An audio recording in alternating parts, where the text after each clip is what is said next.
Hi guys, it's Michelle with Deception Bytes, and I am bringing you the latest and greatest of the Q posts. I'm picking up from where I left off in the last video, and I'm going to take you up to the very, very newest, shiny Q post. I was aware that he was posting last night, but it's taken me a while to just feel comfortable that I've decoded it, that I understand what's going on, and I'm not somebody to run into making a video and just spurting out anything. I really would like to know what I'm talking about. So I took time today to just kind of research this and look into it further. And I've had enormous problems with both my computer and my recording software tonight. So it's taken me a long while to get it to a place where I could even do this video. So I'm here now, and if you're new to the channel, welcome. We've got cats. That's the big bonus on this channel. I'm not going to show them today though, but I will show you who I am. This is me. I added the green. Some of you will get that and some of you won't. Look up I added the green and you will know what I mean. All right. Now, this is the very next Q post from where I left off, January 26th. And Q says, read slowly and carefully. So I'm going to do that. Read slowly and carefully. I don't think that's what he meant, but anyway. Will become critically important in coming weeks. Continue to track those who are resigning across all platforms. And we know that there's been a lot of resignations that have been in the news lately, and these are all related. Maybe not all related, but the bulk of them are related to what's going on with Q. Then he says, where there was once darkness, there will now be light. Now, if you know me at all, I don't like these references at all, because I don't really think that you can break this into a good and evil, because I think, but anyway, I'm not going to get into that. I'm not going to get on to my hobby horse right now because there's a lot to go through. So let's read this link that he left us, because obviously he thinks it's important.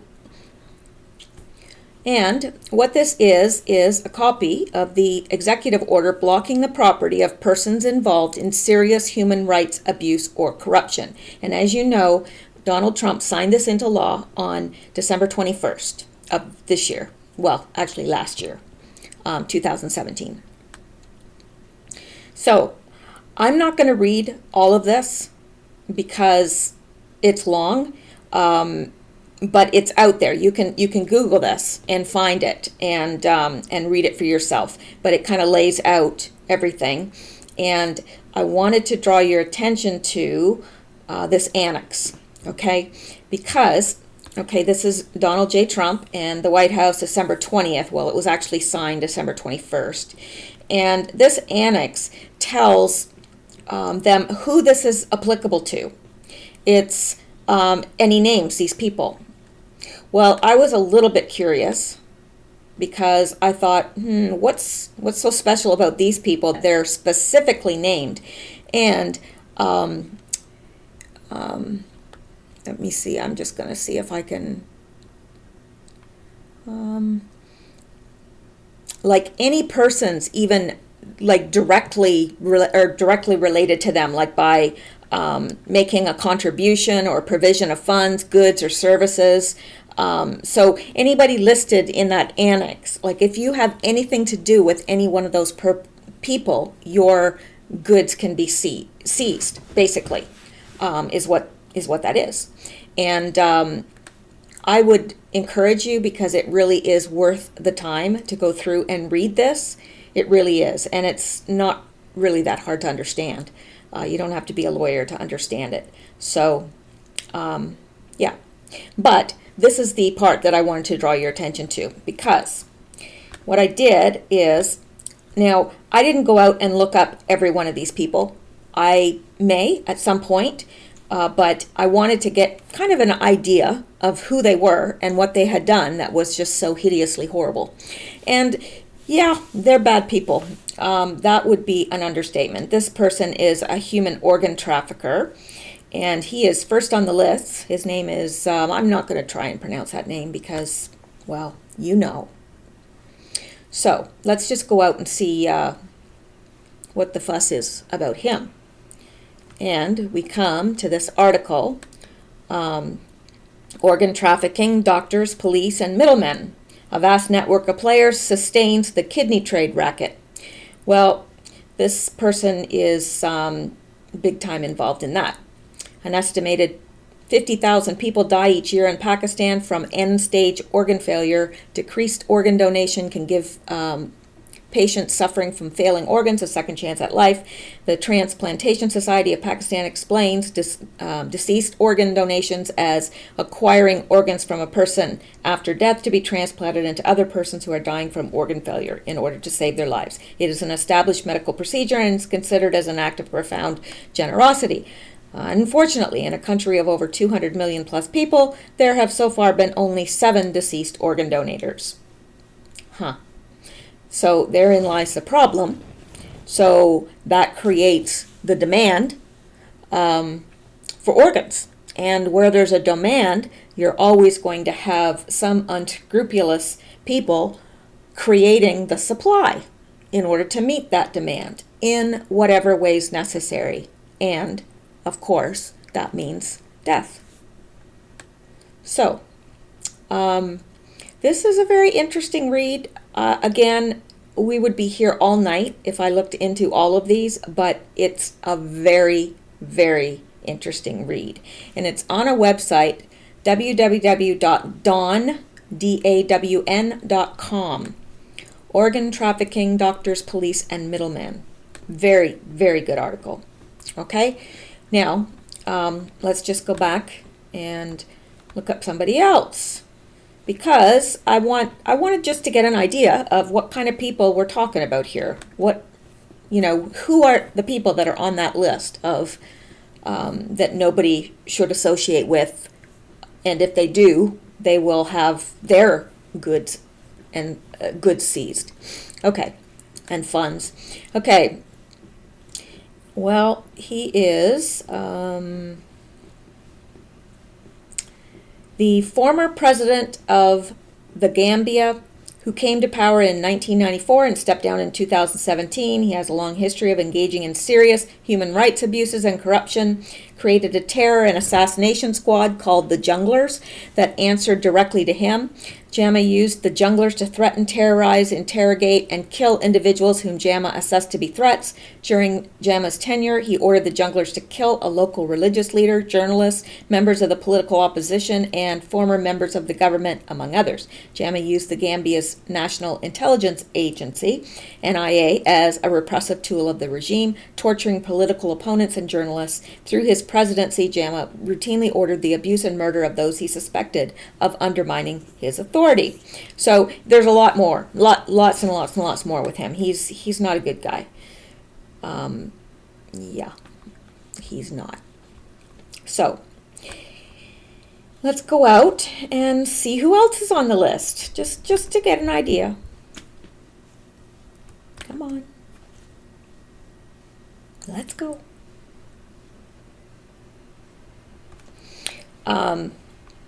So this guy, what did he do?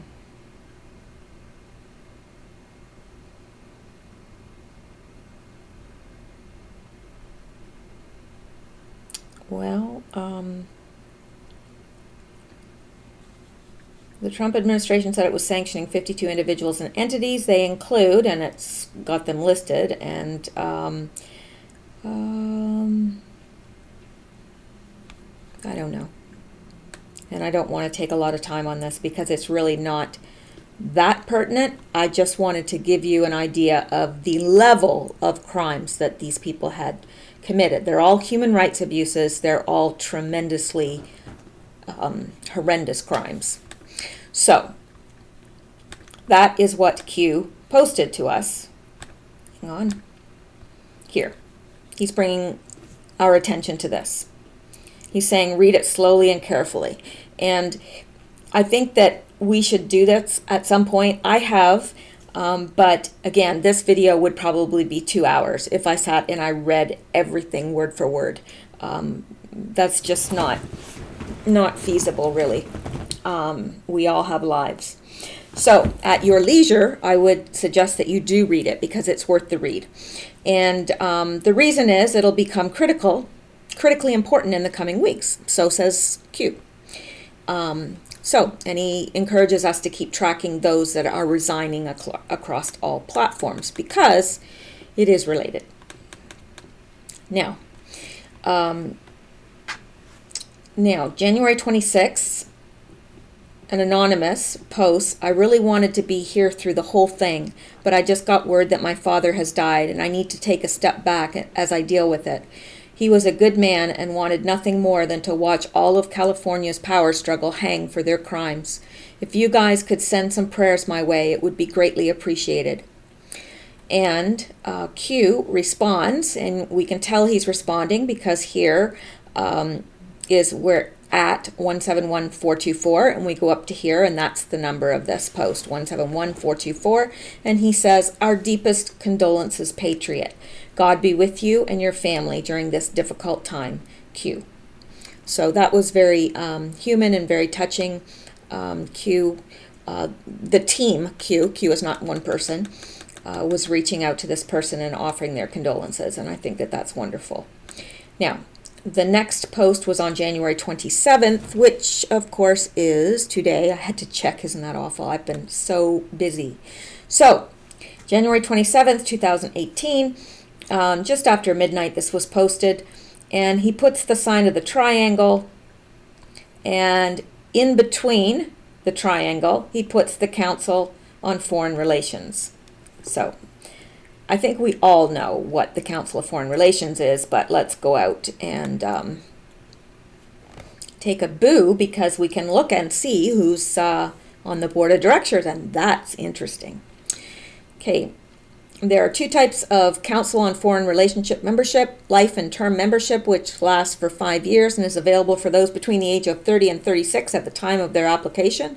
Only U.S. citizens, native-born or naturalized, and permanent residents who have applied for U.S. citizenship are eligible. A candidate for life membership must be nominated in writing by one council member and seconded by a minimum of 3 others, strongly encouraged to be other CFR members.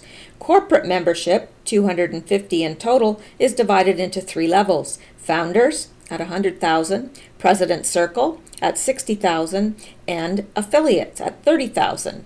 Now, all corporate executive members have opportunities to hear distinguished speakers such as overseas presidents and prime ministers, chairmen and CEOs of multinational corporations, and U.S. officials and congressmen. President Circle and founders are also entitled to other benefits, including attendance at small private dinners or receptions with senior American officials and world leaders. So, I don't know if they just pay this once to get in, or if these are yearly dues. It'd be interesting if anyone knows that to respond in the comments below. I apologize for these noises that you hear. I am in a leather chair, and I promise before God, it is the leather chair. It is not me. So, anyway, I sold my table yesterday, my table and chairs, because I'm buying a new one, and so I'm sitting I've got this balanced on my knee, and I'm very uncomfortable, and I'm shifting constantly, so you may hear that noise. It's not me. All right, let's go down to here and look at the board of directors. And we'll just see, I'll see Madeleine Albright, former Secretary of State. We know that name. Tom Brokaw. Sylvia Matthews Burwell of the Bill and Melinda Gates Foundation.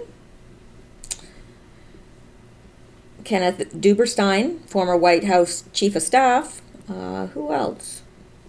Oh, there's all sorts of interesting people on the board of directors.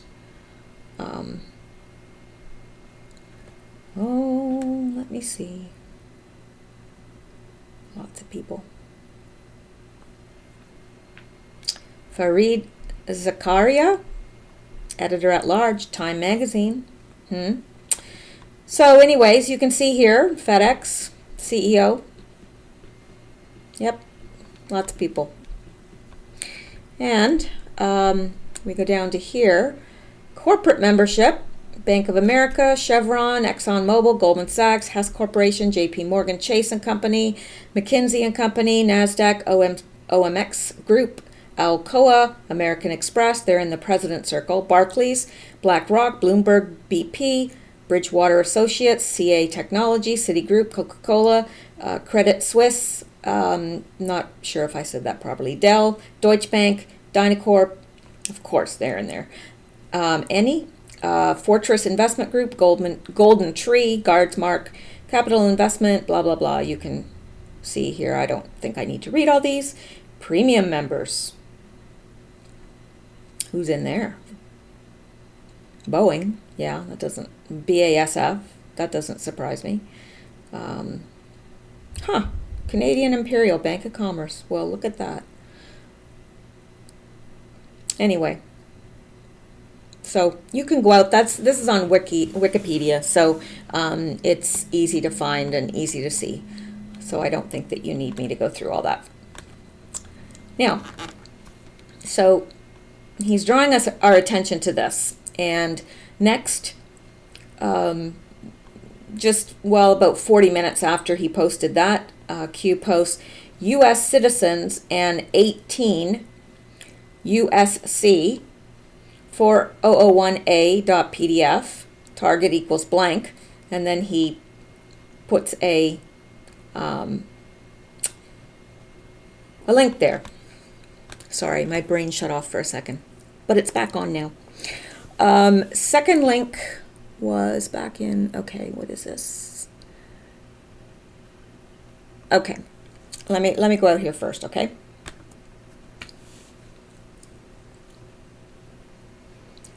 La la la la la. Oh, sorry, had to yawn. It's been a long day. Okay, now what this is basically military detention of U.S. citizens.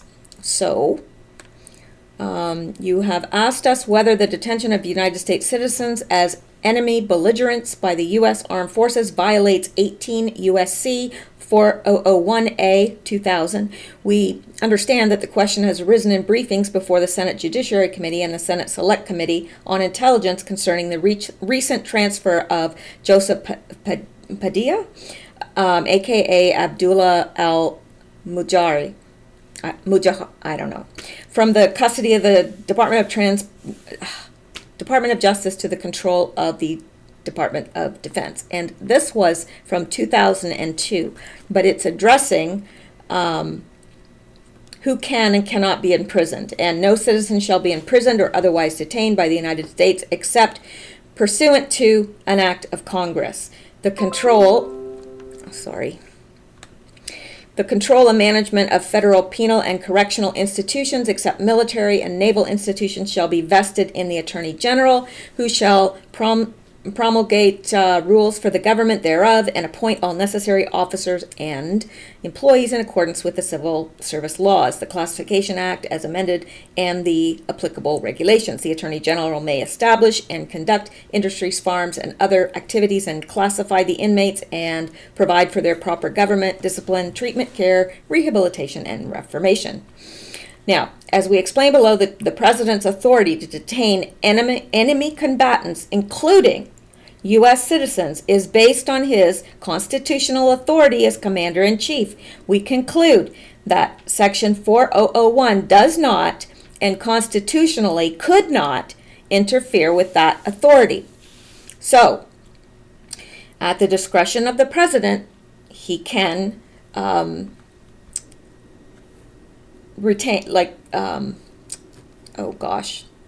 detain, sorry. I'm telling you, my brain just keeps shutting off. I'm going to have to install an on-off switch.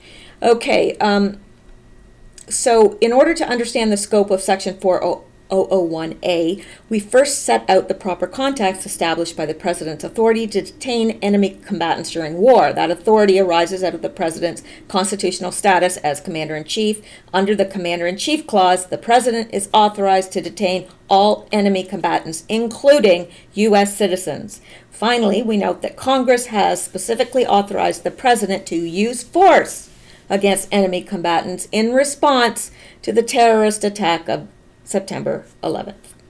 So, I think that that's what he's wanting to draw our attention to. So, again, I really would, I'm not going to read this all to you. It's long, and I've read it, but I'm not sure that I've completely absorbed all of it, and it's interesting. So that's out there, and it's endusmilitarism.org, and it's detention of U.S. citizens. So Q is drawing our attention to that. Now, this was back in 2002 and goes into detail explaining why the President alone commands our military and conducts warfare, and how it is legal to detain U.S. citizens deemed to be enemy combatants, and more importantly, unlawful enemy combatants, which is 99% of the terrorists attacking us. They're not in the country legally. Even if U.S. citizens, they are detained by the military but are given military trials via a tribunal. So that's important going forward. Now, the next thing he posts is about an hour later, a little less than an hour later, and he posts this YouTube video, which we've seen before, but I want to just, I'm not going to play it all for you, but I want you to know which one we're talking about. If you watched my last video, I think I went through it. I did go through it all in detail. Come on. Why aren't you going? Okay, there we go. I got 500,000 browsers things open. Sorry. We have to listen to this. There's no choice. Oh. Our movement is about replacing a failed and corrupt political establishment with a new government controlled by you, the American people. The Washington establishment and the financial and media corporations that fund it exist for only one reason: to protect and enrich itself. The establishment has trillions of dollars at stake in this election. For those who control the levers of power in Washington, and for the global special interest, they partner with these people that don't have your good in mind. Our campaign represents a true existential threat like they haven't seen. I'm just going to interrupt here for a minute. I think I will go ahead and play this, and because he's drawing our attention to it, and even though I played it in the last video, there may be people listening that haven't seen the last video. So I'm going to play it, but if you have seen it, I would ask that you would skip ahead about 4 minutes in the video and get to the newer stuff. Okay? Thanks. Before. This is not simply another four-year election. This is a crossroads in the history of our civilization that will determine whether or not we, the people, reclaim control over our government. The political establishment that is trying to stop us is the same group responsible for our disastrous trade deals, massive illegal immigration, and economic and foreign policies that have bled our country dry. The political establishment has brought about the destruction of our factories and our jobs as they flee to Mexico, China, and other countries all around the world. It's a global power structure that is responsible for the economic decisions that have robbed our working class, stripped our country of its wealth, and put that money into the pockets of a handful of large corporations and political entities. This is a struggle for the survival of our nation. And this will be our last chance to save it. This election will determine whether we're a free nation or whether we have only the illusion of democracy, but are in fact controlled by a small handful of global special interests rigging the system, and our system is rigged. This is reality.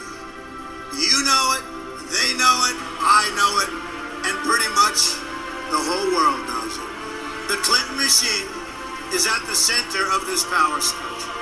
We've seen this firsthand in the WikiLeaks documents, in which Hillary Clinton meets in secret with international banks to plot the destruction of U.S. sovereignty in order to enrich these global financial powers, her special interest friends, and her donors. Honestly, she should be locked up. The most powerful weapon deployed by the Clintons is the corporate media, the press. Let's be clear on one thing.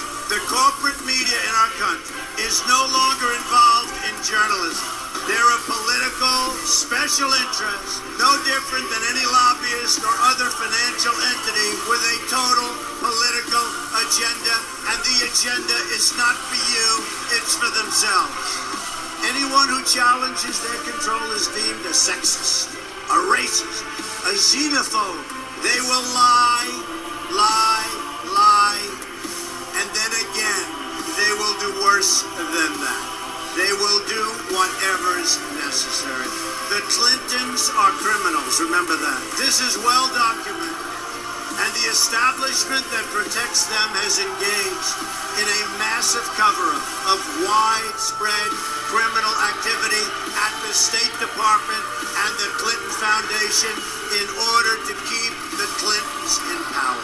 They knew they would throw every lie they could at me and my family and my loved ones. They knew they would stop at nothing to try to stop me. Nevertheless, I take all of these slings and arrows gladly for you. I take them for our movement so that we can have our country back. I knew this day would arrive.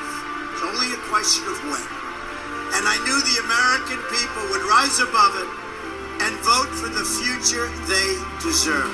The only thing that can stop this corrupt machine is you. The only force strong enough to save our country is us. The only people brave enough to vote out this corrupt establishment is you, the American people. Our great civilization has come upon a moment of reckoning. I didn't need to do this, folks, believe me. I built a great company, and I had a wonderful life. I could have enjoyed the fruits and benefits of years of successful business deals and businesses for myself and my family, instead of going through this absolute horror show of lies, deceptions, malicious attacks. Who would have thought? I'm doing it because this country has given me so much, and I feel so strongly that it's my turn to give back to the country that I love. I'm doing this for the people and for the movement, and we will take back this country for you, and we will make America great again.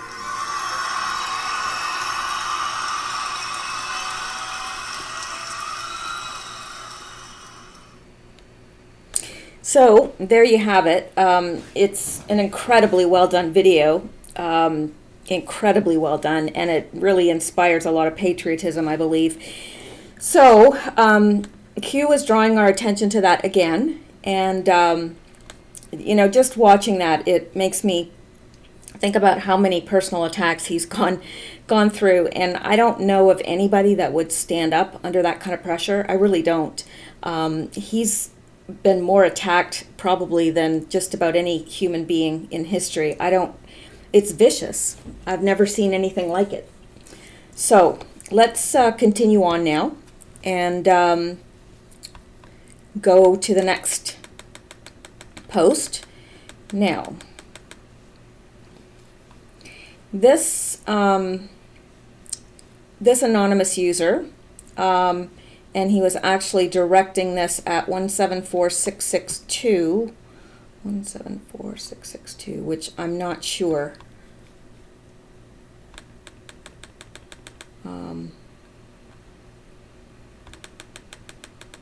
I'm not sure who that post is, and it seems to me that I looked for it before.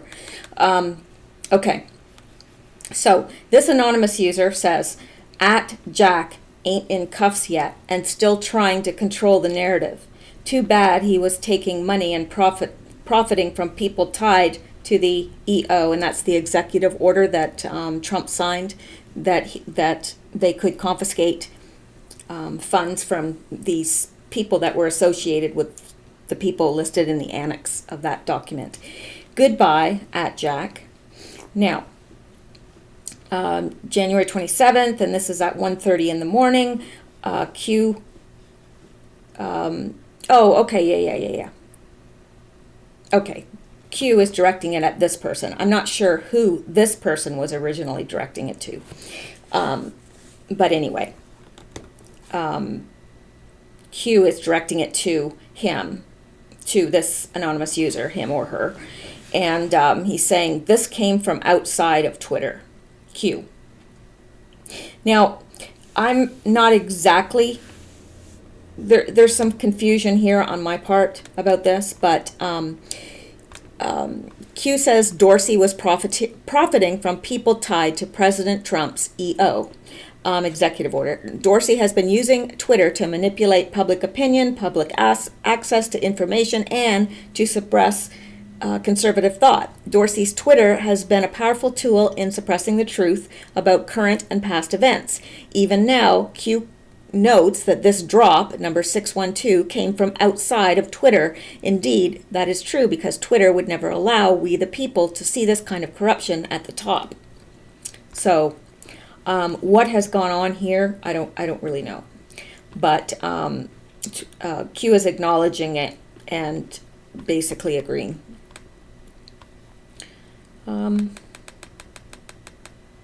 Okay. Now, let me see here. And Q here is saying to 174,873 to this person. This person is this anonymous user. I know it gets confusing. It really does, and that's why a lot of people don't go out to the boards, because it can be confusing. Okay, this person, this anonymous user, is directing this comment, this came from outside Twitter, to this person who just made that comment about Jack Dorsey. And he's saying, submission complete. No. Okay, wait. Sorry. 7-3. Okay. This person, yes, is replying to this person and saying, this came from outside of Twitter. Q is responding to this person, who was responding to this person, and said, submission complete, Q. Clear as mud, right? I know, it does get, when they're responding to each other like that, it really does get confusing. Okay, now, this anonymous user, or is this Q? No, this is Q. Sorry. Okay. Q is responding to 175,139. So that is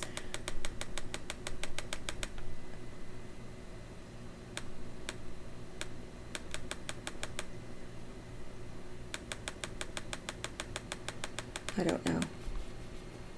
Okay. Well, he's responding to somebody. Gosh, am I ever on the ball tonight. Woohoo! I'm just sharp as a tack, aren't I? Okay. So Q is responding to, oh, I bet you I know. Sorry.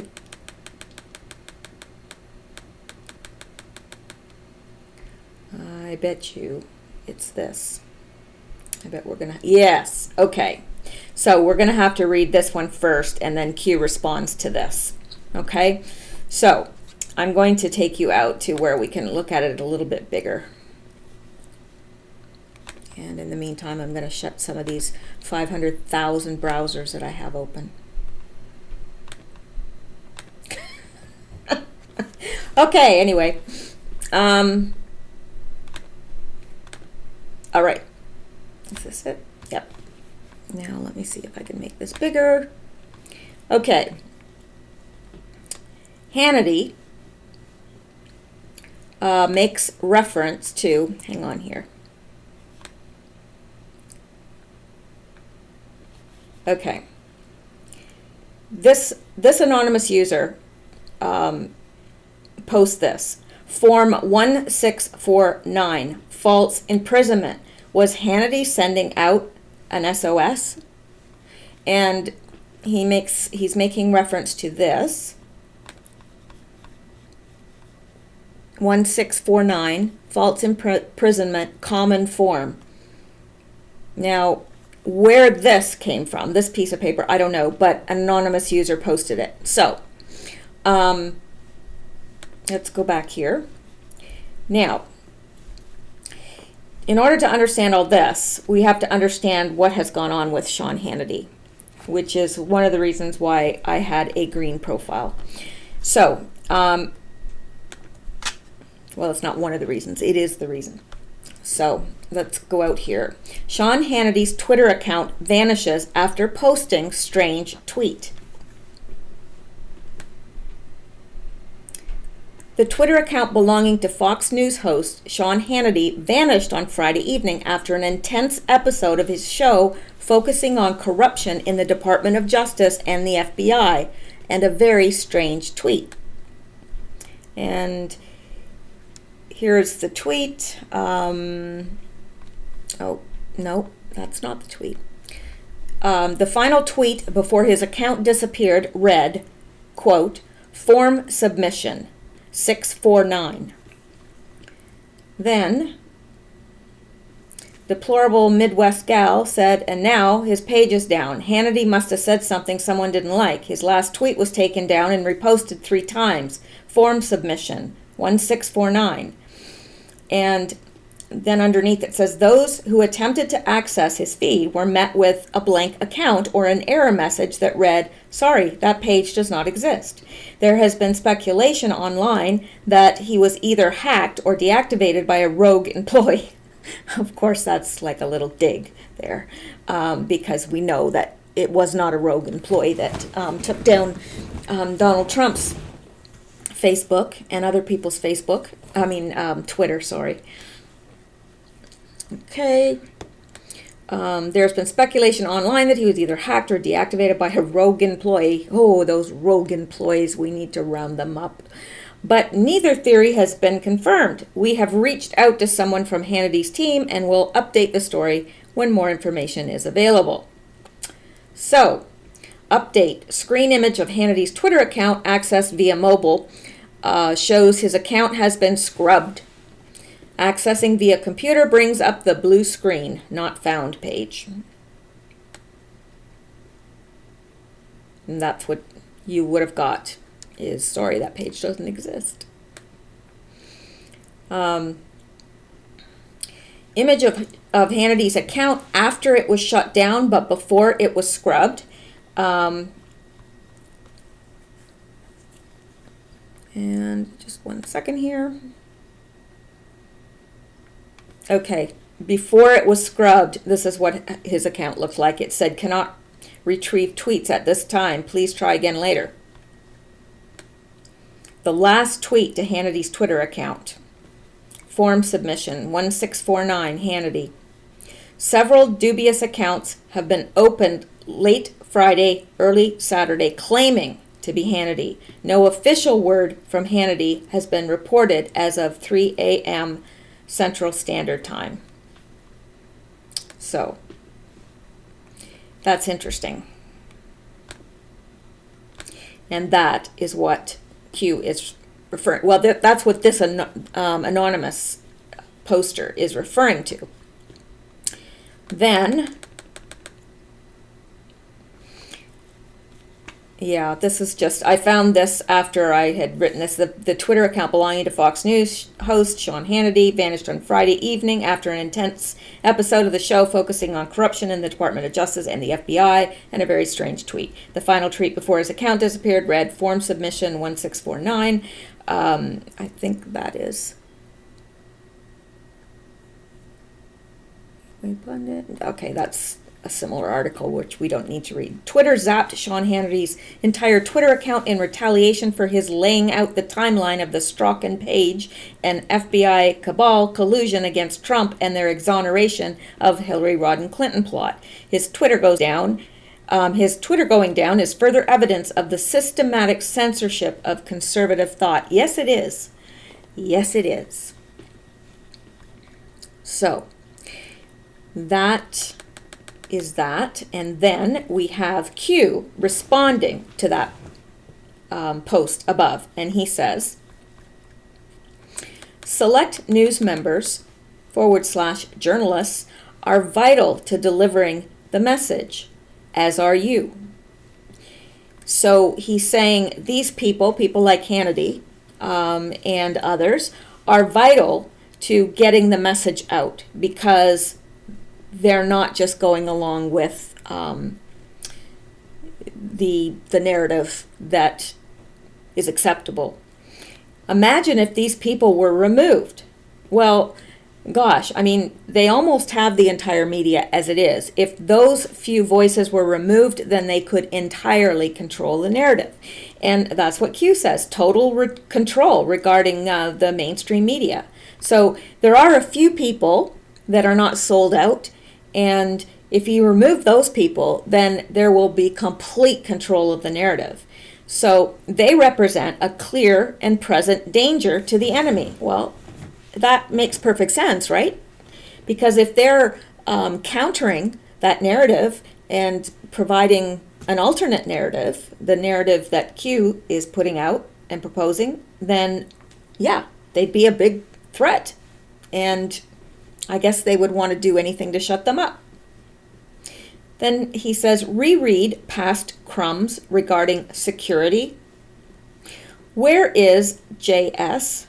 And he's talking about John Solomon, who seems to be missing. How do we truly protect those important to us? Well, he's about to tell us. 19 immediates, no longer with us. 19 would cease to exist immediately upon the harm of select individuals. Is he telling us that there's 19 people that would cease to exist immediately upon the harm of the select people in the media who are vital to delivering the message? Is that what he's saying? I don't know. It would seem so to me. He's saying, how do we protect them? How do we protect those important to us? And he's saying important to us, meaning important to the mission that he's trying to accomplish. How do we protect those people that are vital? Well, he says 19 immediates. That's a strange way of spelling it, but no longer with us. 19 would cease to exist immediately upon the harm of select individuals. Then he says self-suicide if actioned. Now, I'm not sure what he's saying there. Perhaps he's saying these people would be suicided, because it's odd that you would say self-suicide, because the very act of suicide denotes that you have killed yourself. That's what a suicide is, right? So why would you say self-suicide? It's redundant. But of course, we know that the cabal, their favorite way of killing someone is to make it look like they've committed suicide, right? And that's happened to a good many people that we know. I mean, somebody can't shoot themselves twice in the back of the head. Come on. So maybe that's what he's saying. I don't know. But he said real life. Q. So, okay, now, Hannity was attacked by Deep State for posting form submission 1649, a reference suggesting Barack Obama and Hillary Clinton guilty of treason. Q warns deep state in panic will attack conservative, libertarian, red-pilled journalists. So, yeah. So let's go on here. I just got to check to make sure that yeah, okay. I didn't want to miss anything. And moving on, la la la. Okay. Now, an anonymous user posts this. Is 19 a marker for FBI? FBI immediates no longer with us, i.e. fired? Self-suicide if actioned because we hear all and know they plan to take cyanide tablets if arrested? Now, and then he says, could the above be a correct decoding? Now, this is an anonymous user, and he's asking this of Q. He's not understanding. And as our, we're not understanding either precisely what he's saying. So he's saying, is 19 a marker for FBI? FBI immediates no longer with us? Have they been fired? Self-suicide if action because we hear all and know they plan to take cyanide tablets if arrested? Could the above be a correct decoding? Well, Q answers him. You can see this is directed back at him or her. And he said 19 would cease to exist immediately upon the harm of select individuals. Think nuclear standoff. So what he's saying is there are 19 people, unless 19 refers to a person. I don't know, but I would assume that it means 19 people would cease to exist immediately upon the harm of select individuals. So it's like nuclear doesn't come into this. Nuclear doesn't come into this. It's that they've each got their hand on the button, and it's like, okay, if you touch him, I'm going to kill these people. If you touch him, I'm going to see. Both sides have. See what I'm saying? I think that's what he's talking about. I'm not explaining myself very well tonight, and I don't know what is wrong, but I am way tired, and well, that's just an excuse. Actually, it's not that I'm tired. I don't know what it is. But please forgive me. And hopefully I got across what I was trying to communicate despite myself. No, I haven't been drinking. Okay, January 27th, this is another Q post. It says, note the last drops on the other board. Think logically. Now, these include all those other drops from the board. These are all coordinated together, okay? So don't think that we're missing anything here. We're not. Note the last drops on the other board. Think logically. Refer to past crumbs. You have more than you know. And he's said that before. He's said that, many times. You have more than you think you have. And it's because a lot of times it takes something that happens in the future to unlock what has been dropped in the past. So he said, do you expect Hillary Rodham Clinton, George Soros, Hussein, which is Barack Obama, to stand in a public courtroom with potential crooked judges and tainted liberal juries? How do you defuse a bomb? Knowledge of which wires, strings to cut? Q. So Q is basically saying we're having to defuse a bomb here. We can't just try these people in a public courtroom. Why not? Because there's no guarantee that they would be tried with fair judges. There could be a crooked judge, and there could be crooked, tainted juries. So they have to think of how else to bring this about. And, so I think they're saying knowledge of which wires and strings to cut. I think that he is saying we do have the knowledge of what strings and wires to cut. We're taking care of this. We're diffusing the bomb. And it's going to be taken care of. That's how I look at this. So let's go on. And this is still January 27th, of course, because we're still in January 27th for another hour and a half. And he's directing this to, I think, this person up above here.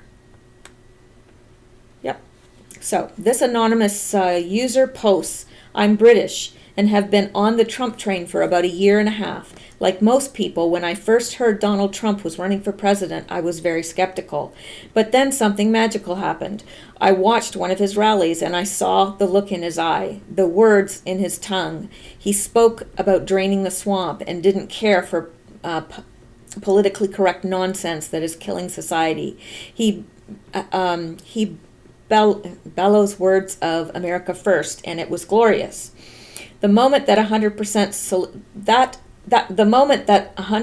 solidified in my mind that Donald J. Trump was legit was at the New York dinner where he and Hillary had to make a speech in front of the elite. I remember Mr. Trump insulting them to their face. The look on their faces was something I will never forget.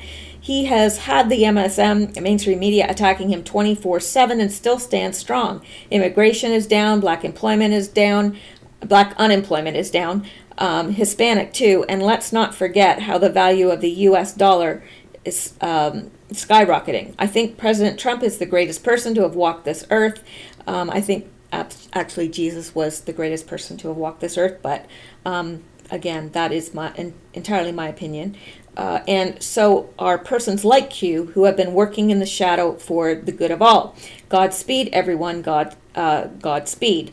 On a side note, any chance after USA has been uncorrupt, can you maybe sort out the UK? We are hurting bigly. And of course, I believe bigly it was either, I think it's a Trump word, isn't it? Isn't it Trump that used the word bigly? Okay. So this is Q's response to this person. May is neutralized. By May, of course, he's talking about Theresa May. MI6, SIS, undergoing house cleaning. Queen/monarchs seeking shelter. Patience. These people are stupid. So apparently this same cleansing of intelligence community is going on in the UK as well, according to Q, and Theresa May is neutralized. Whatever that may mean, I think I know. I think you probably know as well. I don't think he's talking about she's dead. She's just neutralized. She's not going to go against the plan.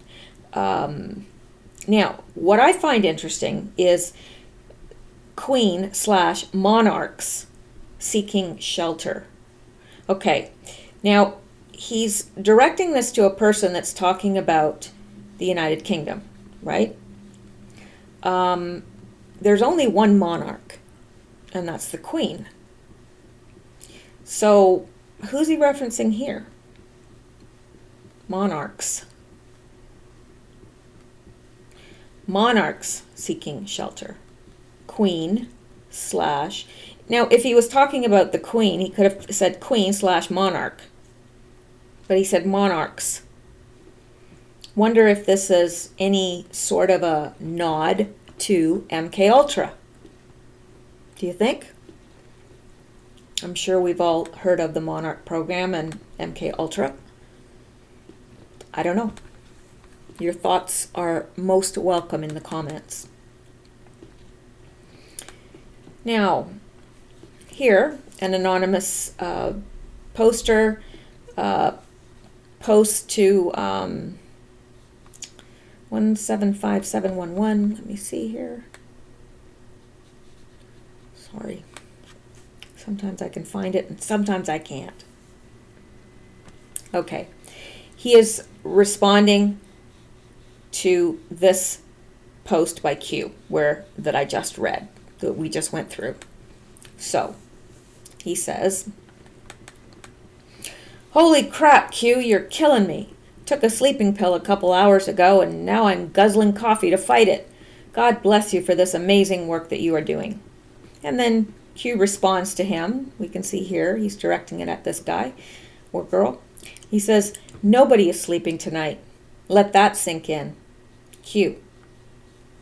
Now, I think he's saying that things are going down. There's too much going on to be able to sleep. Maybe he's saying that. Maybe he's referring to the fact that they're coming back from Davos and Switzerland and are absolutely bagged and jet lagged.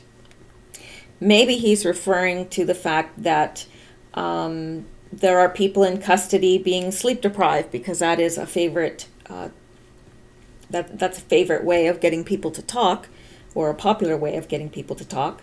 So I don't know, but Q is saying nobody's sleeping tonight. Now that was in the middle of the night. That was 3:23. Apparently Q was not sleeping, or the team Q was not sleeping. Okay, let's go on. Okay, this is interesting. Now, I put this in here, okay? This is not, Q did not post this. I did, for reference. Okay. The next post says, time to play, dopey. And then he says, Black Forest. Now, dopey is Al-Walid bin Talal. Now, Black Forest may not be literal, or it may be.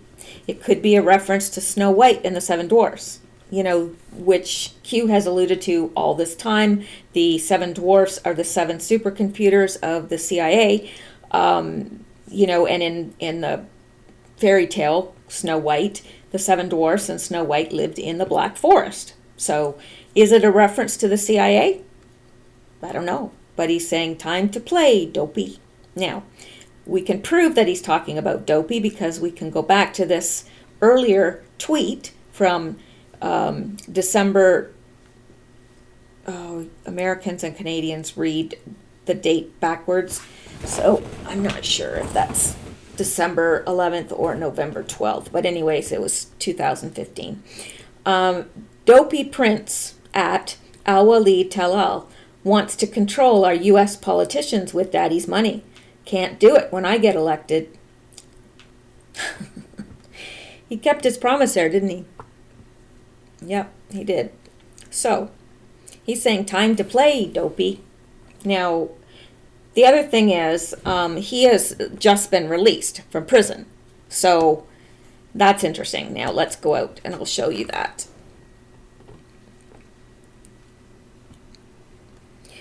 Saudis release Prince Al-Walid, one of the world's richest men. Saudi officials say Prince reached a settlement that allows him to remain chairman of Kingdom Holding. Dubai, Saudi, hang on here. Oh, I can't read the whole thing, so there you go. But according to this, he's out of prison. And that's the Wall Street Journal. And I think that they should know. Well, not that they're impartial, but okay. So, he's out of prison. He's paid his humongous fine. Now Q is saying, time to play, dopey. Black Forest. So where are they going to play? They're going to play in the Black Forest. And what's in the Black Forest? Snow White and the 7 Dwarfs. Okay? That's how I read that. If you guys have other ideas, except don't write that the 7 Dwarfs are something other than CIA computers, because Q has already determined that. Like, he's already, that's a given. All right. Now, here's the next post by Q. Very, very busy that night at 11:48 in the morning. He is still posting. I don't know. And of course it's a team. I realize that. Like, I made a comment about Q never sleeps, and somebody said, it's a team, stupid. And I'm like, you really think I think that Q is awake all the time? No.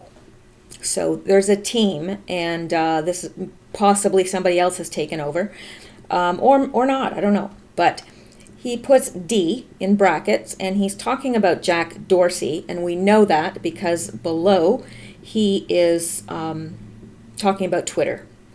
Twitter percent owned? Well, as it turns out, Jack Dorsey of Twitter owns 32%. And I'll take you out here so you'll know I'm not, inventing this.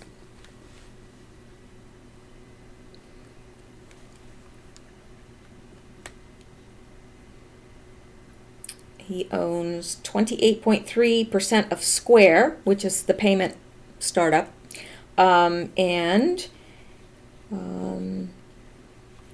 Should show the other. He owns 32% of the company. Maybe they're talking about. Okay, you know what? They're talking about Square there. I thought this had the thing for. Anyway, hang on. He owns 24.4% of Square, and I don't know where this 32% came in then. So let me just see. Maybe I got the links mixed up. Anything's possible. No.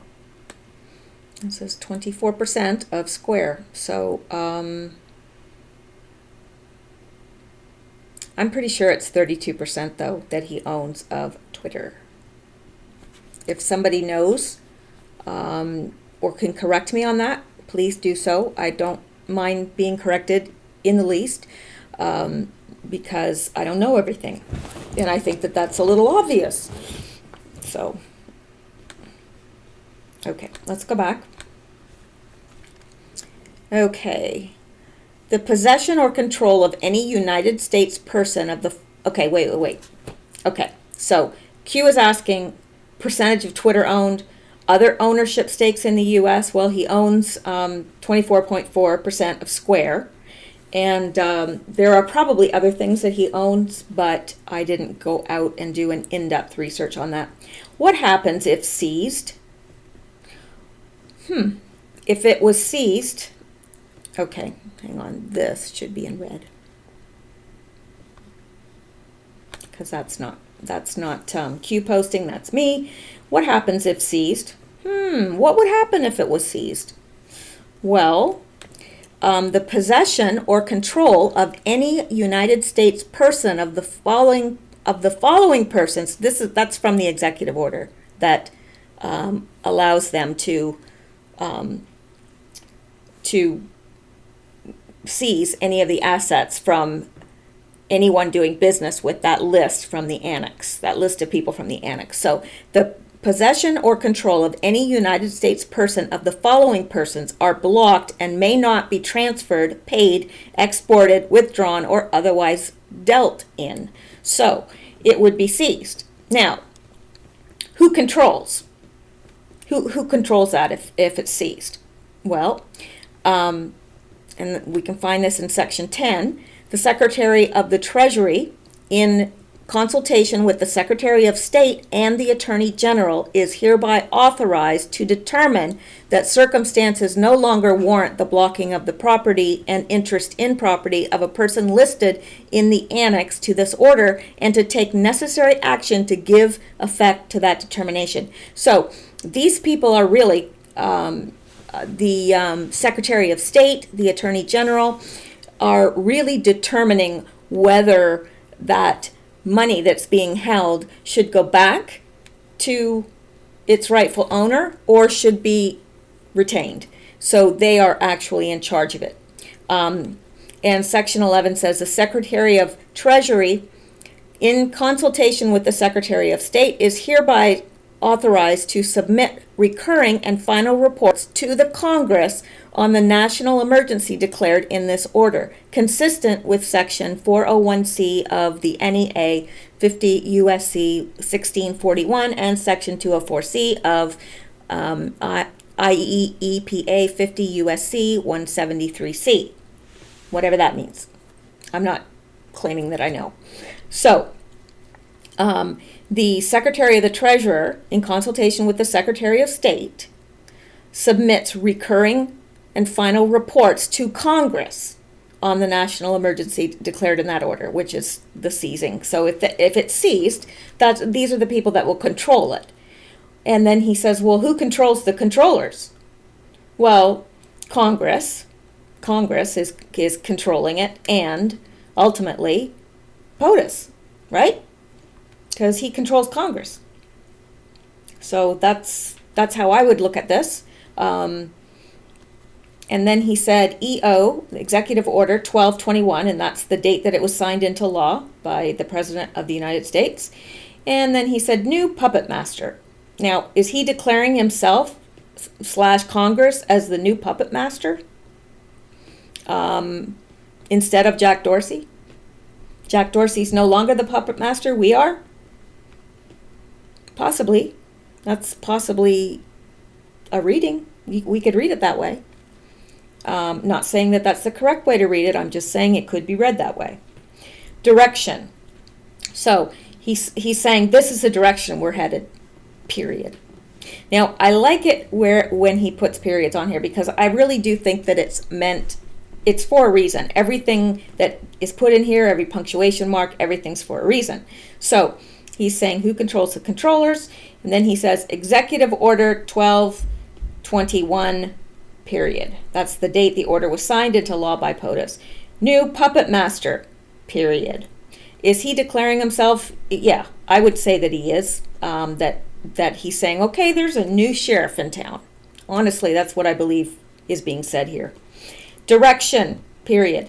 This is the direction we are headed, period. That's what I think he's saying. Okay, we're heading this way, period. This is where we're going. And he said, not deal. And I said, there will be no deals, period. So that's how I would interpret that post. Now, the next Q post is at 12 noon today. It's still today, right? Yep, for another hour. Okay, now he's saying, quote, catch and release. Now, I'm not sure here what he's saying. I know catch and release, isn't that what they were doing to the immigrants, illegal immigrants? They'd catch them, but then they'd release them. Is that what happened to Al-Walid bin Talal? He was caught and then released. Why? And then he says safety and security. I don't know what he's saying here, to tell you the truth. Do you? If you do, please put comments below. And then Q says, coincidence? Have you learned how to read the message? Q. So I don't know. I was getting tired of researching this stuff, and to tell you the truth, I have a lot of stuff that I was supposed to get done today that I haven't because of this. So I really did cut it a bit short to get this recorded. But I'm going to keep looking into this, and if you guys happen to know, please say so in the comments, because I know people do read the comments. Now, then at 12:13, Q does a security test. So Q is testing to see if the board is secure. And it must be, because he drops more at 12:34. And he says, chatter exploding. So chatter is a signals intelligence term referring to the volume or the quantity of intercepted communications. Intelligence officials, not having better metrics, monitor the volume of communication to or from suspected parties, such as terrorists or spies, to determine whether there is cause for alarm. So he says chatter exploding. So I would say, yeah, there's cause for alarm. Now he's saying change of narrative will be required. So the mainstream media is going to need to create a diversion. whatever's going on here, and of course there's a lot going on here that we know about, and there's probably a heck of a lot more that we don't know about. So the mainstream media is going to need a diversion. Now, he says, he puts these in square parentheses, and it says -4, -5. I don't know what that means. I have no clue. So if you know, or you have any idea, let me know. Put it in the comments. I certainly do appreciate that. And he says, public to awaken, mass start. I think that he's saying the public is awakening en masse. Like it's more. There's more and more people every day waking up, and it's massive. It's really affecting. It's starting to really. It's like a snowball. It starts as a little. I don't know. I, grew up in Canada, and there was always lots and lots and lots of snow in the wintertime, and we would take little snowballs and we'd go up on a hill, and when the snow is just right, we call it packy snow, we roll a little snowball down. Well, by the time it gets to the bottom, it's huge. And I think that's the picture that I see in this. It starts off as a little snowball, but as it gains speed, it's getting bigger and bigger and bigger because it's affecting more and more people. So that's what he's saying.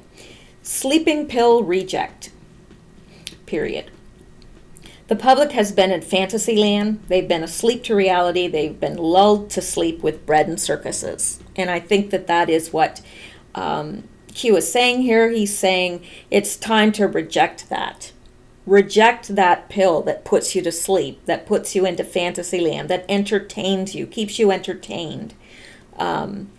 That's what he's saying, I believe. And then he says, Operation Mockingbird failure. Now, Operation Mockingbird was an alleged large-scale program of the United States Central Intelligence Agency that began in the early 1950s and attempted to manipulate news media for propaganda purposes. Okay, even though this says that it was in the early 1950s, it's happening today. They're still doing that. And it's interesting that they named it Mockingbird because a mockingbird merely mimics what it hears. I don't know if you've ever heard a mockingbird, but I once heard a photographer was taking pictures of a mockingbird, and the sound that the camera made when it was advancing the film, because this was in the days when film had to advance, the mockingbird was mimicking it, and it was like you could not tell the difference. So they are able to replicate the talking points of those that are there, that are influencing them. The mockingbird merely mimics that. So real to fake to real. And I think he's saying we're moving from fake to real. Blind to 2020. And here I think he's saying moving from blindness to 2020 vision. Then he says something interesting here. He says kill chain. Now, this is interesting, and it's a long note. I didn't really understand what a kill chain was, probably because I've never been in the military. But there is a military model called kill chain, and one military kill chain model is the F2T2EA, which includes the following phrases: find, locate the target; fix their location or make it difficult for them to move; track, monitor their movement; target, select an appropriate weapon or asset to use on the target to create desired effects; engage, apply the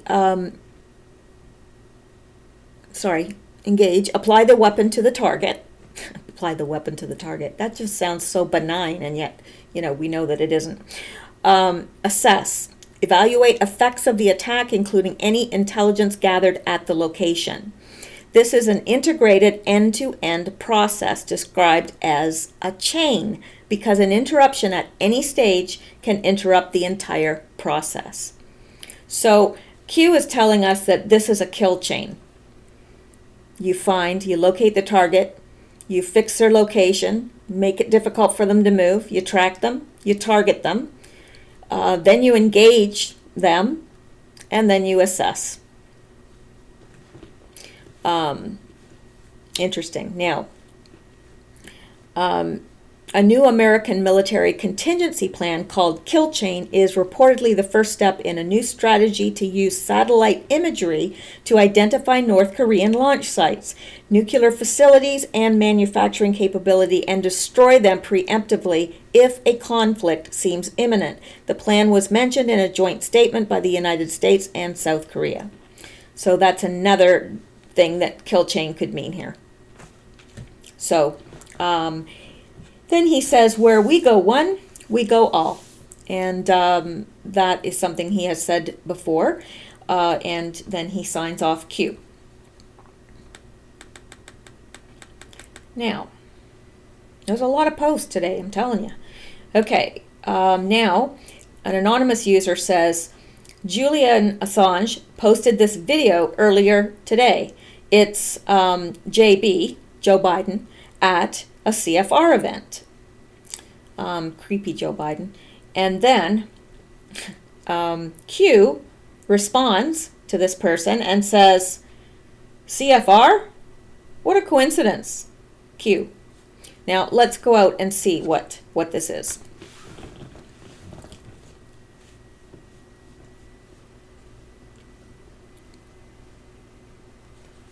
Okay, just 1 second. Oh, sorry. Here, I'm going to close some of these. Hang on, hang on, hang on. Hang on. Are you hanging? Okay. Now let's go back out.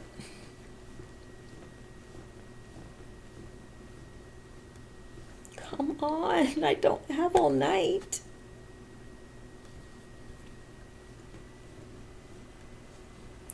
Now, there we go.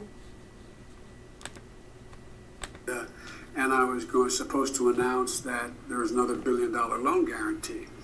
And I had gotten a commitment from Poroshenko and from Yatsenyuk that they would take action against the state prosecutor, and they didn't.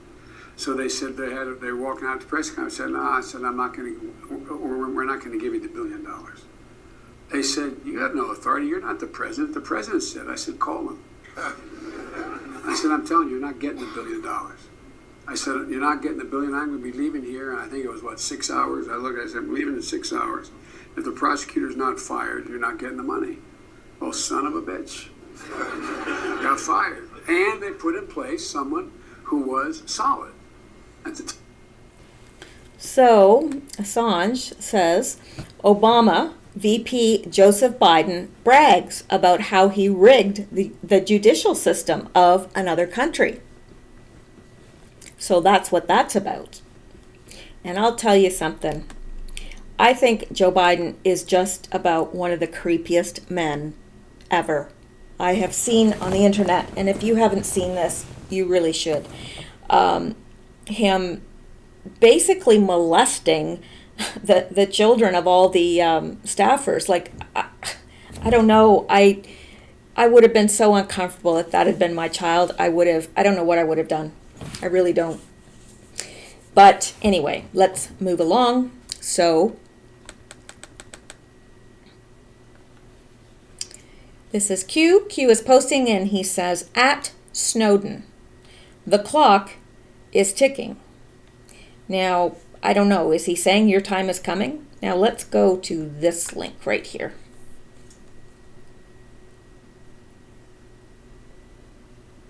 Russia considers returning Snowden to the U.S. to curry favor with Trump. Isn't that interesting? Exclusive. Russia is considering offering Snowden as a, quote, gift to Trump. U.S. intelligence has collected information that Russia is considering turning over Edward Snowden as a gift to President Donald Trump, who has called the NSA leaker a spy and a traitor who deserves to be executed. That's according to a senior U.S. official who has analyzed a series of highly sensitive intelligence reports detailing Russian deliberations and who says a Snowden handover is one of the various ploys to curry favor with Trump. A second source in the intelligence community confirms the intelligence about the Russian conversation and notes it has been gathered since the inauguration. So I'm not going to go through all that because this is getting really long. And but that's what's happening. Now, this is to Snowden, and this whole thing is to Snowden because it says at Snowden. How's Russia, Mr. Contractor? Now, he was a CIA, well, he worked for the NSA as a contractor. He was CIA before that. And then he says, freedom of the press, period. John Perry Barlow. Now, John Perry Barlow is, he founded Electronic Frontier Foundation, and he's the co-founder of the Freedom of the Press Foundation. So let's go out and take a look at this. Since Q is pointing it out, I think that it should be something we take a look at. About EFF, and that's Electronic Frontier Foundation. The Electronic Boy, say that 10 times fast. Electronic Frontier Foundation is a leading nonprofit organization defending civil liberties in the digital world. Founded in 1990, EFF champions user privacy, free expression, and innovation through impact litigation, policy analysis, grassroots activism, and technology development. We work to ensure that rights and freedoms are enhanced and protected as our use of technology grows. Even in the fledgling days of the internet, EFF understood that protecting access to developing technology was central to advancing freedom for all. In the years that followed, EFF used our fiercely independent voice to clear the way for open source software, encryption, security research, file sharing tools, and a world of emerging technologies. Today, EFF uses the unique expertise of leading technologists, activists, and attorneys in our efforts to defend free speech online, fight illegal surveillance, advocate for users and innovators, and support freedom-enhancing technologies. So, and then he's saying, together we forged a vast network of concerned members and partner organizations spanning the globe. EFF advises policymakers and educates the press and the public through comprehensive analysis, educational guides, activist workshops, and more. EFF empowers hundreds of thousands of individuals through our Action Center and has become a leading voice in online rights debates. So, that is who they are. And let's go back. So, then he's the co-founder of the Freedom of Press Foundation. Well, who the heck are they? And, it must be important because Q is saying freedom of the press. And then he's saying John Perry Barlow. And then he gives us the web address of Freedom Press. So let's take a look.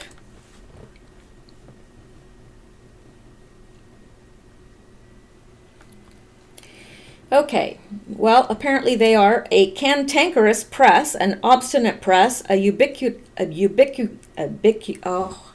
ubiquitous press must be suffered by those in authority in order to preserve the even greater values of freedom of expression and the right of the people to know.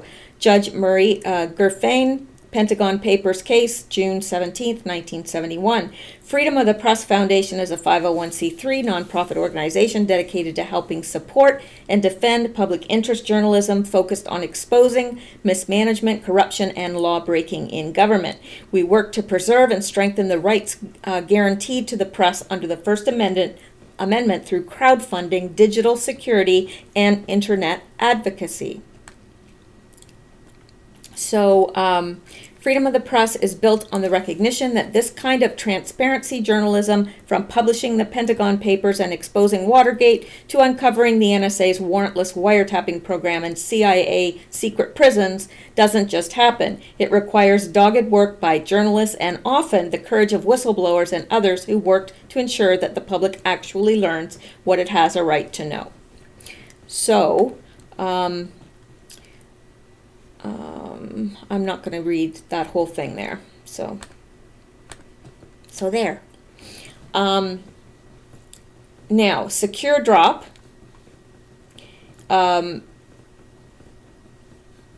Secure drop is something whereby, let me see. It says see the link above. So let's go back out there. Secure drop. Where is it? Talk about that.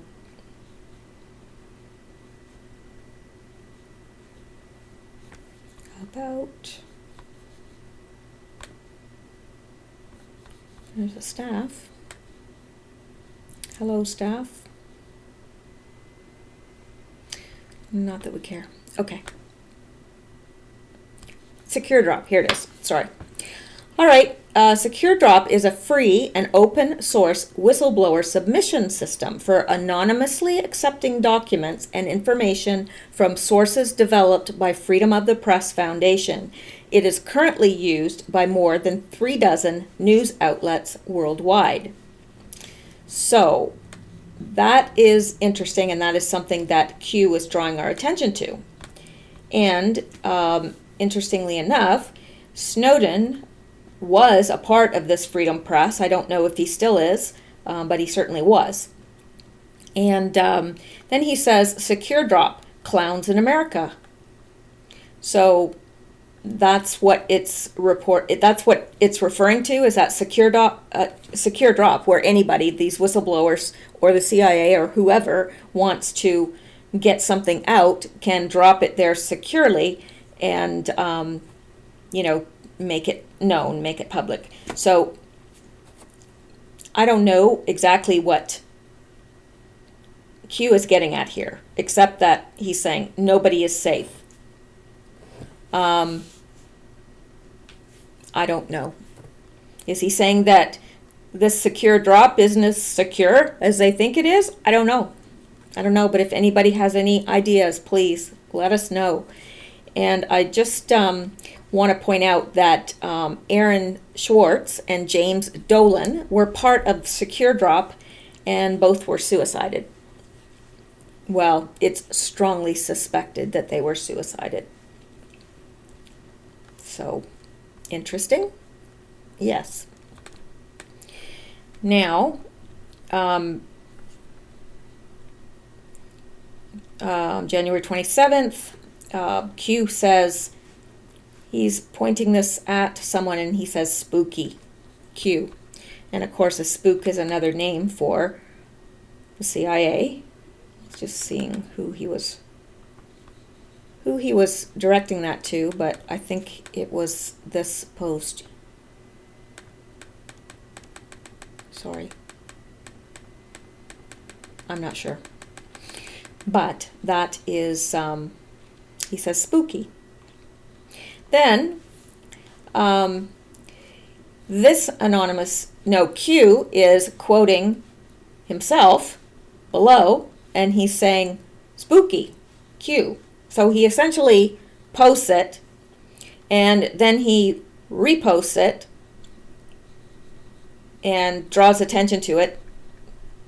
Well, he doesn't really repost it. He's drawing attention to it by doing the @180046, which is whoever this was being directed to. And he says, spooky, Q. Then he's referencing his own post here, and he's saying, happy hunting, Anonymous. Set the truth free. Find it and set it free. Spread it, disseminate it. That's what I believe he's saying there, That's what he's telling them to do. Happy hunting, figure this stuff out, spread it. Okay, I did put this here. This is what they were alluding to here. So here, Q is saying at 180046. And if we go up here, this was on another board. It's an anonymous. It's an anonymous post, and it says, and it's making reference to. Well, I don't know what it's making reference to. It's 1800. Okay. He's saying James Dolan, former Marine and co-creator of the whistleblower submission system SecureDrop, alongside Aaron Schwartz and Wired editor Kevin Poulsen, has died. The Freedom of the Press Foundation, which took over SecureDrop, reports that Dolan, age 36, took his own life. And Q is responding directly to this person who posted that and saying, spooky. Now, spook is another name for CIA. So what he's telling us is they were killed by the CIA. I believe that. He wouldn't have put spooky. He just wouldn't have, because that is a spook is a well-known, kind of derogatory name for the CIA. So then he makes reference to this again, and he says, happy hunting, Anonymous, set the truth free. And what truth is he talking about? Well, he's referencing this truth up here, that these people were killed. So we're getting there. So then 180.136.316. Okay, then an anonymous user posts this. ES, meaning in this case, I know in the past it has referred to Eric Schmidt, but here it is referring to Edward Snowden. ES would not have been able to get out of Hong Kong if clowns wanted him caught. Spook all along. So he's saying, if the CIA really wanted to catch him, how did he get out of Hong Kong? So he's really one of them. He's been a spook all along. And then Q comes and he is referring to this post, and he says, Hong Kong allowed his passport to clear customs with the clowns in America and Hong Kong allowed his passport to clear customs with the clowns in America and Department of Defense putting a national security hold worldwide. And he puts a question mark. So he's saying, like, yeah, how, since there was a national hold on him worldwide, because the National Department of Defense and the CIA put a hold on it, how did he get out of Hong Kong? How does he clear customs? How does he end up in Russia? Well, this should be in red because that's my... Well, he ended up in Russia because he got on a plane in Hong Kong, and while he's in the air, they revoked his passport. So when he landed, he had no passport. So he ended up in the staying in the airport for like a month. I think it was like a month that he was in the airport because, Russia couldn't accept him. No country could accept him because he didn't have a passport. And then Q is saying, coincidence? Now, I'm going to take you to this link right here. And this is fascinating. I'm not going to go through it all because, again, this is way, way longer than I wanted it to be. But how Snowden escaped, and it's by the National Post. It's very interesting because it goes through everything, where he stayed in Hong Kong and how he moved around and everything. But and the people that helped him, it goes through everything. But down near the bottom, it talks about him getting on the plane.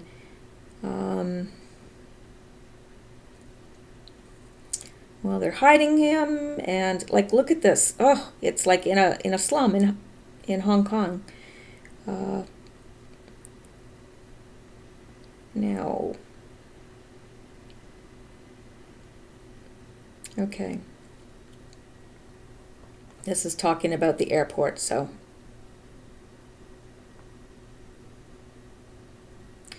On June 23, Thibault, which is one of the people that helped him, drove Snowden and Harrison, which was a WikiLeaks staff member, to Hong Kong International Airport. During that journey, Snowden, who had just met his traveling companion from WikiLeaks for the first time, seemed unusually nervous. The pair posed as a young couple headed on vacation. Leaving little to chance, a man simultaneously bought a ticket to Shanghai to get access to the boarding gates in the event Snowden encountered problems before boarding the plane. Thibault waited at the immigration department at the airport. Unlike the early days, this escape was meticulously planned. We tried our best to avoid surveillance, Mann recalled. That's Thibault's last name, I believe. Looking back, we must have been crazy. We understood the danger, but we didn't think much about it. Luckily, it turned out successfully. Once the Aeroflot flight to Moscow had exited Chinese airspace, the Hong Kong government announced Snowden had left the country. The U.S. government was livid. Predictably, Snowden's departure kicked off a global pursuit, and his passport was finally revoked. However, when Snowden landed in Moscow, he was grounded in the transit zone of the airport because his canceled passport meant he was prohibited from boarding any further commercial flights. I never intended to end up in Russia, much less choose it, he said. When my government learned I had departed Hong Kong en route to Latin America, they canceled my passport, trapping me in a Russian airport. Unable to travel and unable to leave, I filed applications for asylum in 21 countries around the world, places like France and Germany, Austria and Finland, but those countries neither accepted my respective requests nor permitted safe travel onwards. In the end, Snowden and Harrison were marooned at the, I'm not sure how to pronounce that, airport for a month before the Russian government granted him temporary asylum, which was recently extended for another 3 years. Snowden, now 33, remains America's most wanted fugitive, although he has maintained that he would be prepared to return to the U.S. if he was guaranteed a fair trial. His lawyers are working on a plea deal and more, hopefully, blah, blah, blah. So I'm not going to read any more. That just goes over... and you can see that he worked at most of Snowden's time is focused on his work at the Freedom of the Press Foundation, as he has forged a new life in Moscow with his longtime girlfriend, Lindsay Mills. I sleep in Russia, but thanks to technology, I live all over the world, he said. So, let's go back. So, how does he clear customs? Well, you know, that story really doesn't tell us what we need to know, does it? It doesn't tell us how he cleared customs because he shouldn't have been allowed to. How does he end up in Russia? Well, his passport was revoked, and he couldn't get on another flight. He had to stay where he was. Coincidence? Probably not. Probably not. I don't think it is a coincidence, otherwise Q would not be asking us if it's a coincidence. Who was the first agency he worked for? In 2013, Snowden was hired by an NSA contractor, Booz Allen Hamilton, after previous employment with Dell and the CIA. Who taught him the game? CIA. Who assigned him with foreign ops? NSA. Now, newly brought to light documents leaked by Snowden discuss operations by the NSA working inside China, Germany, and South Korea to help physically subvert and compromise foreign networks and equipment, according to a report published by The Intercept. They also suggest the NSA may have undercover agents planted inside companies to provide assistance in gaining access to systems in the global communications industry.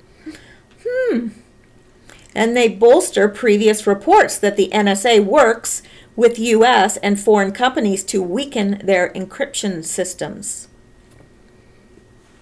Interesting. So, was Snowden, who had an IQ of 145, a genius among geniuses, was he one of them working on this? I wouldn't doubt it. Why is this relevant? Well, why wouldn't it be relevant? Because the global communications industry has been infiltrated and compromised.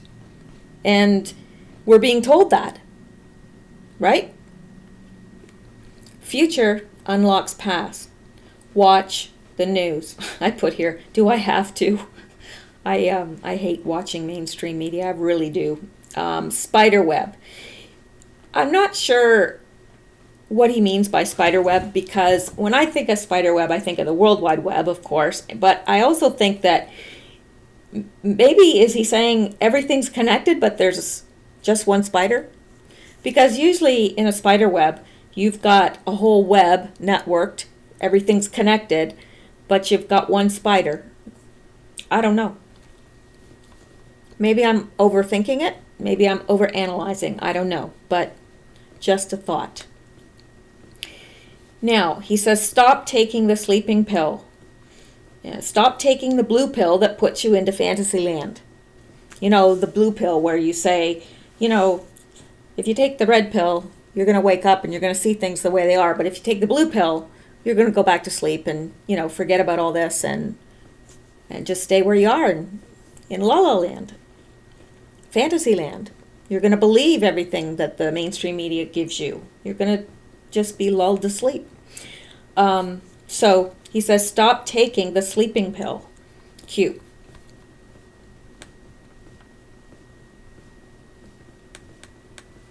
Are they ever going to stop?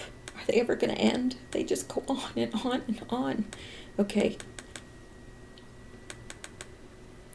Now, this person, Q, is, first of all, he's referencing the post that we just read, okay? So he's referencing that, and then below, he's posting this. Who controls HW?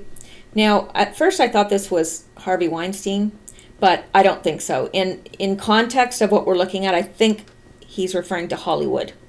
Who controls Hollywood? CIA. Who really controls Hollywood? CIA. Why are movies made to glorify past true events? And I think he's talking here about the Snowden movie. I really do. That's what I believe. And then he asks, what is a PSYOP? And of course, psychological operations are planned operations to convey selected information and indicators to audiences to influence their emotions, motives, and objective reasoning, and ultimately their behavior. Then he says, conspiracy, push, and then / label, awake. I'm not really sure what he's saying here. Is he saying there's a conspiracy push to label the awake as conspiracy theorists? Maybe that's what he's saying. I think that would be the best explanation that I can think of, unless I'm missing something. And you know what? I sure could be. And then he says, spider web, you are being controlled. And I said, more than we know. I think that we would be absolutely shocked by how we're being controlled. I have I have 2 undergraduate degrees, one in psychology, one in art, new media.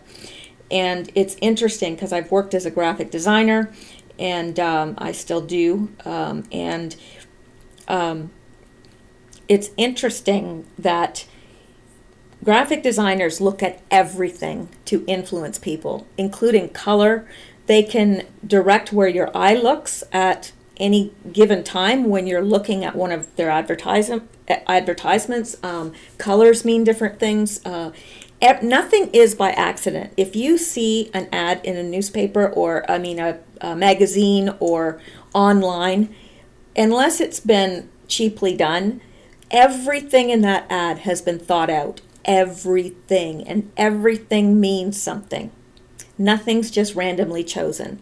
So when I say you're being controlled more than you know, you really are. You really, really are. Like, even when you read a magazine, things are laid out in a certain manner. When you enter the grocery store, they put the expensive items at the head of an aisle where you're most likely to see them and pick them up. you know, because I've always heard, if you shop the outside of the supermarket, you'll never get fat. You shop the outside aisles and leave the inside aisles. I don't know if that's true. I would say so, because that's certainly how I eat. I don't eat a lot of, I don't eat anything processed. So, anyway, that's neither here nor there, but I'm just saying we're being controlled more than we know. And then he says sheep. Up is down. We're being told up is down. We're being told left is right. And then he said revolution, truth. The revolution is truth. Trust the mission. Q.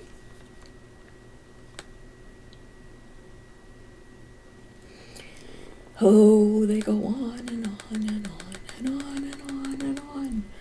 Okay, now, an anonymous user posts this.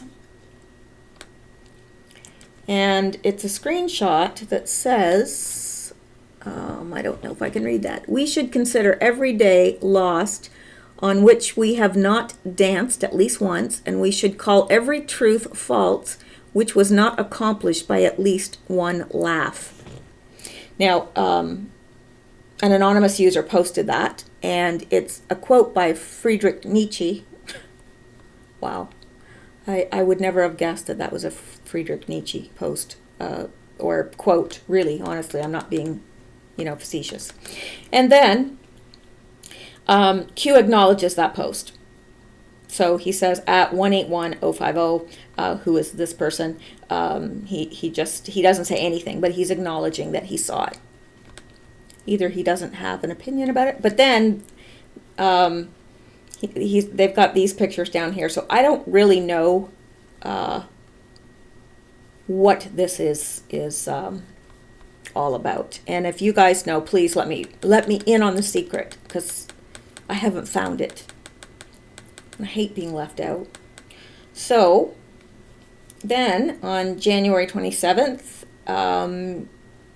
Q says he puts a not a semicolon, it's a colon.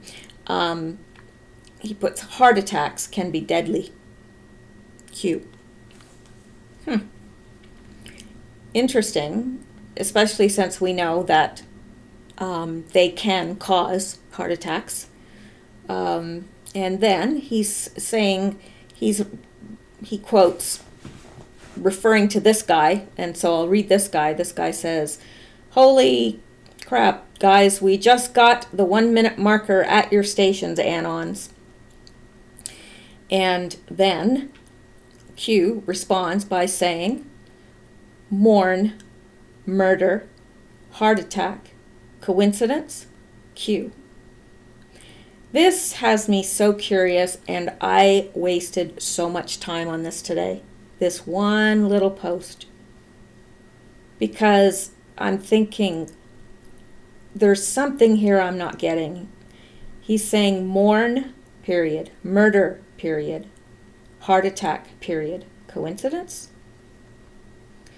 Now, I even looked at MMH, and I looked at MMHC. I looked at MM. I looked at all these different initials to try and think, is there something hidden there that I haven't discovered? And I haven't found anything yet. But if you do, please put it in the comments below, because he's telling us something here. Definitely.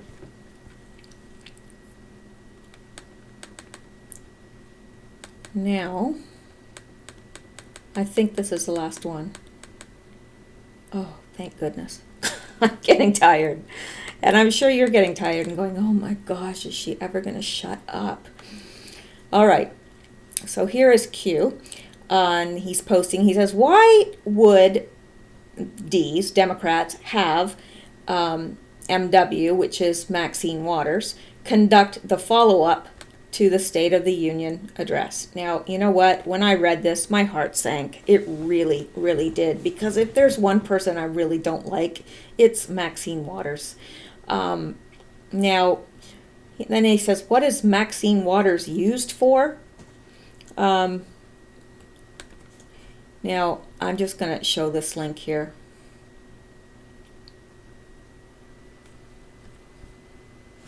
I don't know if that was where okay. Because I just wanted to take you to this because it just shows, like, this deplorable vet, so he's obviously a veteran, and he's deplorable because he's a Trump supporter, takes Maxine Waters by surprise after she spat on president, makes an offer she can't refuse. So, because after Representative Maxine Waters made it clear that she was not going to attend Donald Trump's first State of the Union address, an African-American veteran offered to take her seat for her. Now, I'm sure you guys have heard this already, but it's interesting. She said she wasn't going to attend, so why is she attending? And why is she speaking? Please, is the Democratic Party in such a state that Maxine Waters is all they have left? Like, seriously? They couldn't find anyone? Unbelievable. Waters is one of several Democratic leaders that are planning on skipping out on the event, telling MSNBC last week that Trump is the most despicable human being that could possibly ever walk the earth. Oh my. Why would I take my time to go and sit and listen to a liar? He doesn't deserve my attention, Waters said. A 10-year Army veteran who served 2 tours in Afghanistan, Ricky Taylor, then tweeted that he would be willing to take Waters' seat so that he could thank the president in person.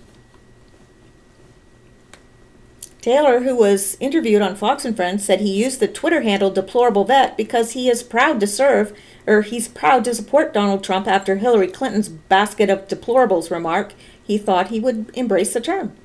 You can call us what you want, but we're still going to support our president, Taylor said. He said he takes issues with how Waters tries to speak for all black people and minorities. There's so many Trump supporters out there that are minorities, Taylor said. She doesn't speak for everybody.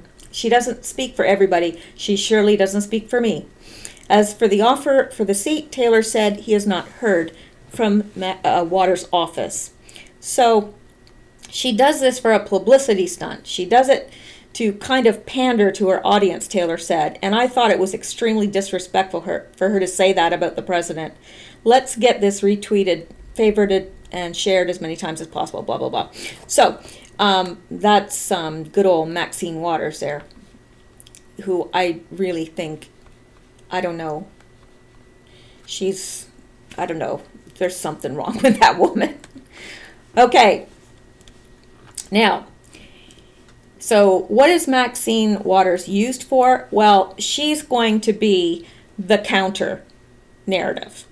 See, Trump is going to have the floor. Nobody can interrupt him. He's going to be able to say whatever he wants, and it's going to be covered worldwide. So the Democrats are going to want to counter that immediately. So that's what Maxine Waters used for. They're going to use her for that. Now, why they would use her? Well, I have no earthly idea.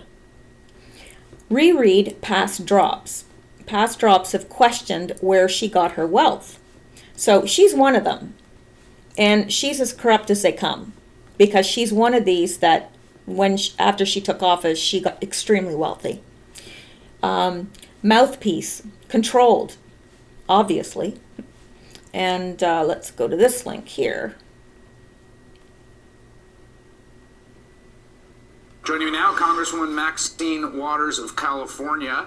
Congresswoman, you've been very outspoken about the president's behavior. Your view of you believe that there was collusion, I think, is your operating thesis. What do you make of Bob Mueller's appointment? Well, I have said this recently. I want to see all of the investigations go forward.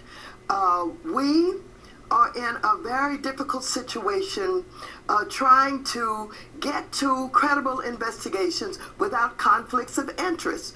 We have a president who is, I believe, under investigation, who has fired anybody who's gotten close to really getting into these investigations and coming to conclusions about his or his allies' involvement in collusion.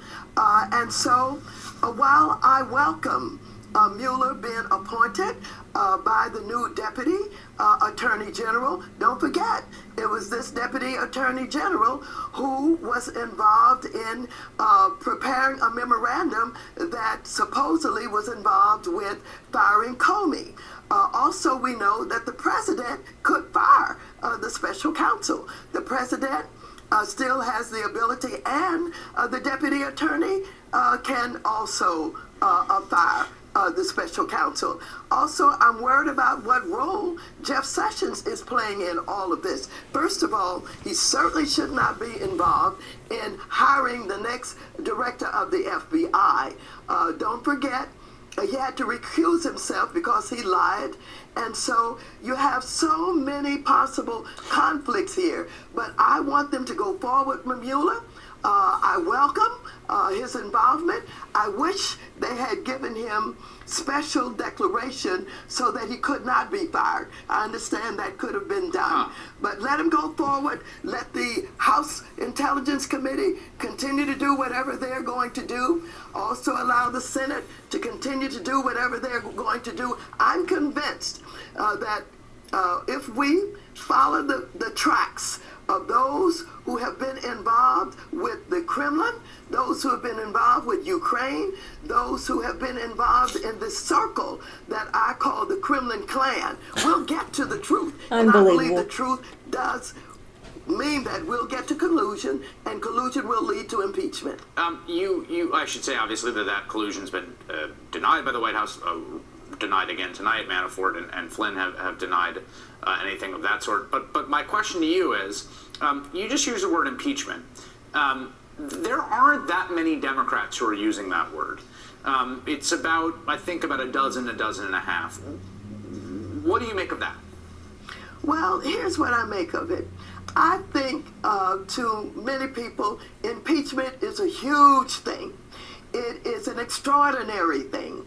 And I think that there are many people, and politicians in particular, who are cautious, or who tend to want to protect themselves from making mistakes. And so it has not been easy, despite the fact that they have seen enough that seeing him fire Preet Bharara up in New York should wonder, why is he firing all of these people who appear to have some role in these investigations that may implicate me? They should also be concerned about this president who just shared with Russians, the Russian ambassador and the Russian foreign minister, classified information. They should also understand that Mr. Flynn, who got caught lying, didn't want to tell the truth about him discussing sanctions with the Russian ambassador.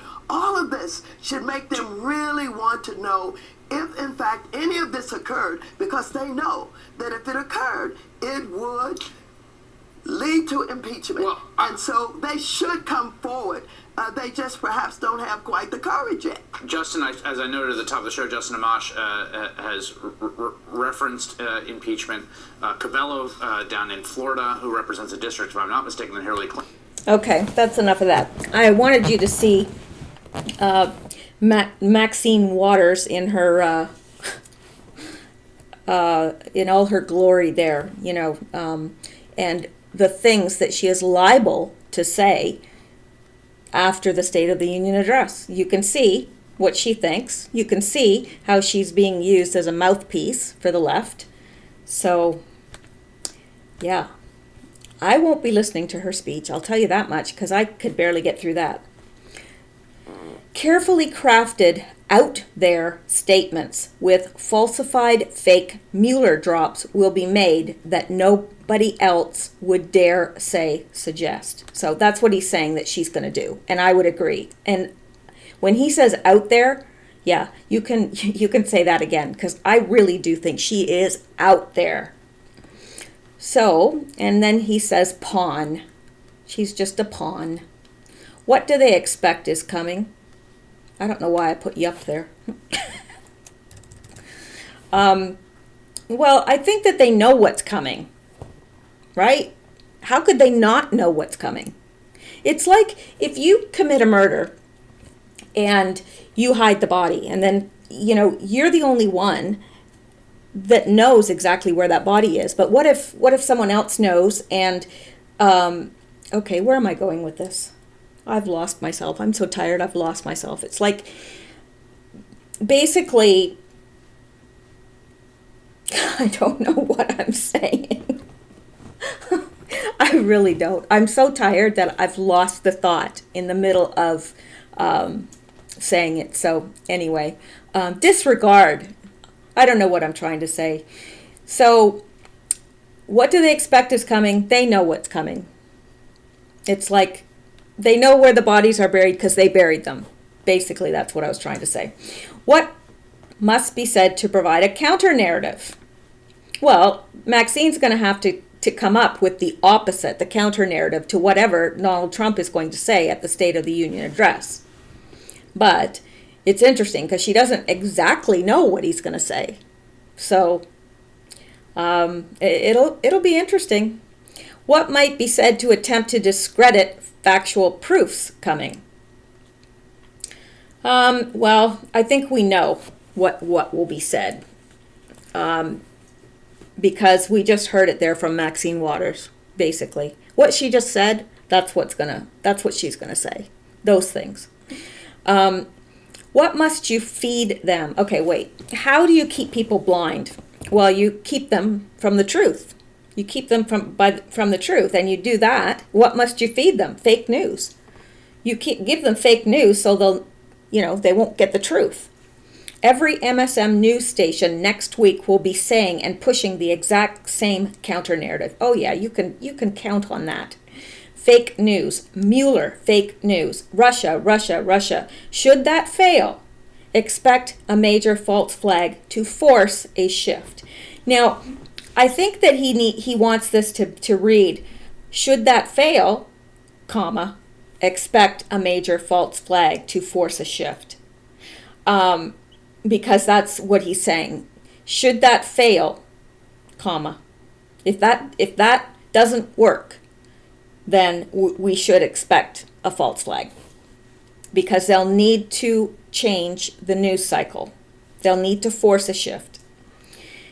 Now, he says predictable. Yes, they're very predictable. We see all, we hear all. Wizards and warlocks. These people are really dumb. Hugh. Now, that brings us up. Oh, please, don't let that be another one. I'm so tired. I don't know how long this has lasted, but my gosh. No,